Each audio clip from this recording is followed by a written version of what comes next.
আমরা আগামী 21 তারিখে ওই সিবিআই কে যখন হাইকোর্ট দিল তদন্তের ভার, তার 100 দিন 21শে নভেম্বর আমরা সেদিন সিবিআই এর দপ্তর অভিযান করব। সিজিও কমপ্লেক্স সিপিআইএম রাজ্য কমিটির সিদ্ধান্ত হয়েছে 24 পরগনা উত্তর, দক্ষিণ, কলকাতা, হাওড়া, হুগলি লাগোয়া অঞ্চল, নদিয়া লাগোয়া অঞ্চল, শহরাঞ্চল এবং যেখান থেকে যোগাযোগ আছে তারা আসবেন। জবাবদিহি চাই আমরা।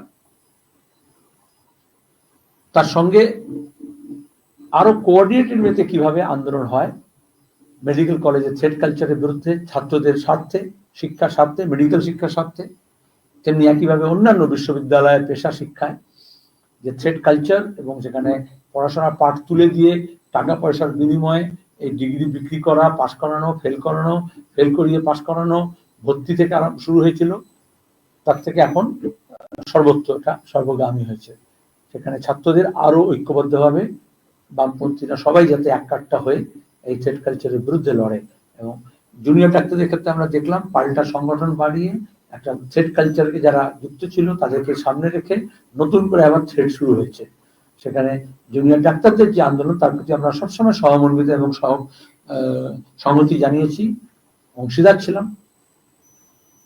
এখন দাঁড়িয়ে আমাদের মনে হয় যে তাদের উপরে আবার শায়েস্তা করার জন্য যে কলকাঠি নাড়া হচ্ছে শাসক এবং প্রশাসকের তরফ থেকে, আমরা তার বিরুদ্ধে যেমন সোচ্চার হব তেমনি আরো সুসংগতভাবে ঐক্যবদ্ধভাবে এই থ্রেড কালচারের বিরুদ্ধে এবং ওদের জীবন জীবিকা নিরাপত্তা তার সঙ্গে পেশাগত যে সমস্ত দাবি দাওয়া আছে এবং মূলত আজি করে যে নির্যাতন, যে খুন, যে ধর্ষণ এবং তাকে সাক্ষী সাবুত লোপাট করার যে চেষ্টা, মিথ্যাচার করা, ঠকবাজি করা, দুর্নীতি দুষ্কৃতি চক্রকে চালিয়ে যাওয়ার জন্য তার বিরুদ্ধে যে লড়াই, সেই লড়াইয়ে যাতে আরো সুসংবদ্ধ হয় সেই প্রয়াস আমরা চালাবো, চেষ্টা করছি এবং আশাবাদী আমরা। তার সঙ্গে দাঁড়িয়ে শুধু মেডিকেল কলেজ, জুনিয়র ডক্টর, ছাত্র, অধ্যাপক,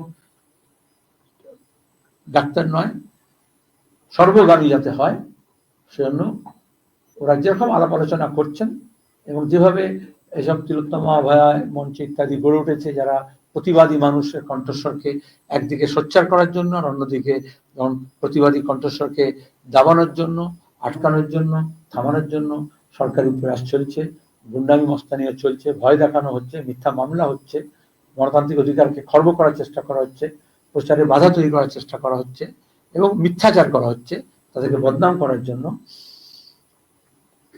আমরা আরো সেটা গোটা রাজ্যব্যাপী যাতে সুসংহত হয় এবং শহর থেকে গ্রাম, বন্দর, মাঠ, আলপথ, রাজপথ সর্বগামী হয় সেই চেষ্টা আমরা করব নভেম্বর ডিসেম্বর মাস জুড়ে। এবং ডিসেম্বর মাসে আশা করি আপনারা তার প্রতিফলন দেখতে পাবেন, আরো জোরদার আন্দোলন কিভাবে সংগঠিত হয়। তার সঙ্গে স্থানীয় যে সমস্ত বিষয় আপনি জানেন এই সময়ের মধ্যে 30-এর বেশি এই ধরনের ঘৃণ্য ঘটনা ঘটেছে যা আগে ঘটতো না, প্রায় মহামারী আকার ধারণ করেছে, সেগুলোকেও জুড়ে নেওয়া। সেই জয়নগর থেকে জয়গাঁও হতে পারে, সেটা পশ্চিমাঞ্চলে হতে পারে, আদিবাসী মেয়ে হতে পারে, কর্মরতা হতে পারেন, গৃহবধূ হতে পারেন, নাবালিকা হতে পারে, শিশু হতে পারে। এই যে নিরাপত্তার প্রশ্ন অনেক বড় করে দেখা দিয়েছে, সেটা হচ্ছে সব আন্দোলনকে একসাথে আমরা জুড়বার চেষ্টা করি এবং ন্যায় এবং বিচারের দাবিকে আরো সোচ্চার করতে চেষ্টা করি।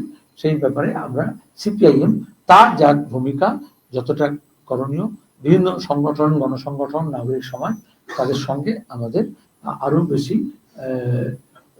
সম্পৃক্ত হতে হবে।